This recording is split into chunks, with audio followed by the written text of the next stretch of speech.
Hello everyone, welcome to Cracku DLR series. In this series, we are covering 100 plus CAT level DLR sets for CAT 2026, covering easy, moderate and hard difficulty levels. In this video, you will get one complete DLR set and the PDF will be mentioned in the pinned comment. Download it before you start. Pause the video, try solving the set by your own and continue to watch the video. If you're preparing for CAT 2026 and want a serious DLR practice, then this series is for you. And if you want more DLR sets, we have thousands of them. It's very simple, just go to Google and search Cracku DLR sets. A new airlines company is planning to start operations in a country.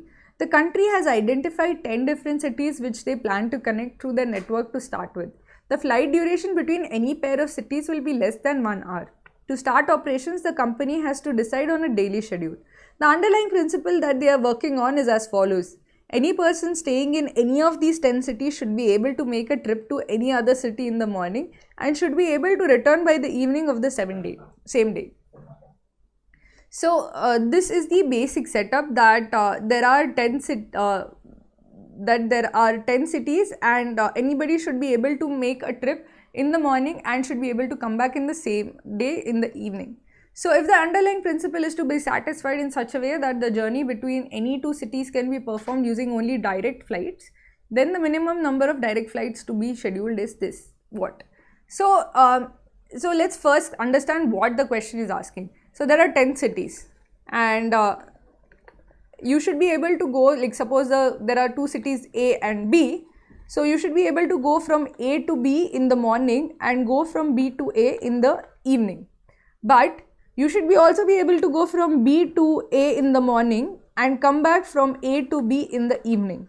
So between any two cities, these are the morning flights, these are the evening flights. So between any two cities, you will need total of 4 flights. 2 in the morning, 1 from A to B and 1 from B to A, and 1 in the evening, 1 from B to A and the other from A to B. So between any two pairs of cities, any pair of two cities, you need 4 flights. Now if there are 10 cities, how many such pairs will be there? So number of pairs will be 10C2 essentially. That is 10 cities picking 2 at a time, you will get 10C2 pairs like that. And for each pair you need 4 flights. So you get the total number of flights required as 10C2 into 4. So this will be equal to 10 into 9 divided by 2 into 4. That is essentially 10 into 9 into 2, that is 180 flights. So you would need 180 flights for you to satisfy this underlying principle. So now let's go on to the next question.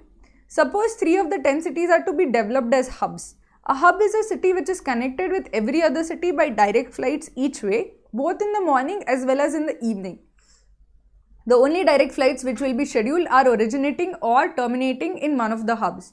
Then the minimum number of direct flights that need to be scheduled so that the underlying principle of the airline to serve all the 10 cities is met without visiting more than one hub during a trip is. So essentially instead of having all the 10 cities connected to each other, you will have all 7 cities connected to a particular hub. So suppose this is hub A, then it will have 7 connections essentially, this 5, 6 and 7, and these are the smaller this, and it will also be connected to the other 2 hubs, that is A, B and C, and all of B and C will also be connected to the same 7 cities. So let's first consider the hub and the cities. So for the hub to be connected to the remaining 7 cities, so how many connections that would be? So that would be 7 connections, and between each connection, as I said, between any 2 pairs of cities you would need 4 flights. 2 in the morning, so suppose this is like X, so you would need A to X in the morning. So in the morning you would need A to X as well as X to A, and in the evening you would need X to A and A to X. Only then can you start off at a city and end up in the another city and like start in the city and go to another city and come back in the evening. Only if all 4 flights are present. So as far as A is concerned, it would need 4 flights per each of these 7 connections. So for each of the hubs, you would have, for one hub, you would have 7 connections and each of these will require 4 flights. So for 3 hubs, you will have 3 into 7 into 4. So this is equal to, this is 21 into 4, that is 84 flights. Now you would need interconnection between these hubs as well. So there are 3 hubs. So the number of connections between the 3 hubs is essentially 3C2, and the number of flights per connection is 4. So that is 3C2 into 4, that is essentially 3 into 4, that is equal to 12. So the total number of flights that are needed are 84 plus 12, that is 96 flights. So the answer to this question is 96 flights. Now let's go on to the next question. Suppose the 10 cities are divided into 4 distinct groups, G1, G2, G4, G3, G4, having 3, 3, 2, 2 and 2 respectively, such that and G1 consists of A, B and C. Further, suppose that direct flights are allowed only between 2 cities satisfying the following thing. Both cities are in G1. Between A and any city in G2, between B and any city in G3, between C and any city in G4. Then the minimum number of direct flights that satisfy the given principle is. So let's figure out how many connections are there. For each connection, we'll need 4 flights. So all cities in G1 have to be interconnected. So there are 3 cities in G1. So essentially that will be 3C2 into 4. This is equal to 3 into 4, that is 12 flights. Now between A and any city in G2. So between A, there are 3 cities in G2. So between A and any city in G2 there will be 3 connections essentially. Start between A and any city. So for each of these 3 connections we need 4 flights. So this is equal to 12 flights. Now between B and any city in G3, there are 2 cities in G3. So between B and the 2 cities in G3 we'll have 2 connections, and for each of these 2 connections we'll need 4 flights. So that will be 8.